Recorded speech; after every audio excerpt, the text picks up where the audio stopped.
এদেশে নতুন এক সূর্যোদয় হবে, স্পষ্ট ঘোষণা করতে চাই। আর যদি একটা গুলি চলে, হেফাজতে ইসলাম বাংলাদেশ ঘরে বসে থাকতে পারবে না। আমার সন্তানের লাশ নিয়ে আমরা কবরস্থানের দিকে যাব না।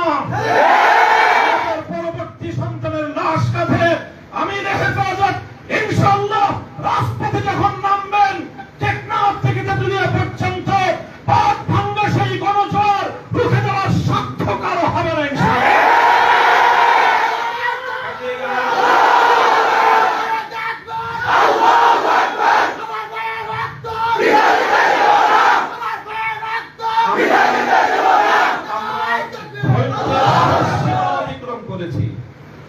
পরিস্থিতি এভাবেই যদি চলতে থাকে, আর যদি আমাদের দেশের জনগণের নিরাপত্তার দায়িত্বে নিয়োজিত আইন শৃঙ্খলা রক্ষাকারী বাহিনী বুলেট যদি আর বন্দুকের নল থেকে আরেকটি বুলেট ছুড়ে, তাহলে বাংলাদেশের পরবর্তী কোন অভ্যুত্থান অবশ্যম্ভাবী হবে।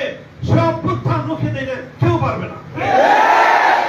আমরা আল্লাহ পাক রব্বুল আলামিনের কাছে দোয়া করব, যারা বৈষম্যের বিরুদ্ধে জীবন দিয়েছে, যারা বৈষম্যের বিরুদ্ধে জীবন দিয়েছে, অত্যাচারীর হাতে যাদের প্রাণ গিয়েছে, তারা নিঃসন্দেহে শাহাদাত বরণ করেছে। কাজেই সেই শহীদদের আত্মার মাগফিরাত শুধু নয়, বরং শহীদদের শাহাদাতের কবুল হওয়ার জন্য আমরা দোয়া করব আল্লাহর কাছে। এবং সেই শহীদদের উসিলায় আল্লাহ যেন আমাদের আগামী প্রজন্মকে এভাবেই সকল বৈষম্য, জুলুম, অবিচার, অন্যায়ের বিরুদ্ধে রুখে দাঁড়াবার এক অদম্য সাহস যেন আল্লাহ পরবর্তী প্রজন্মের বুকে বুকে দান করেন, সেই দোয়া ইনশাআল্লাহ আমরা করব।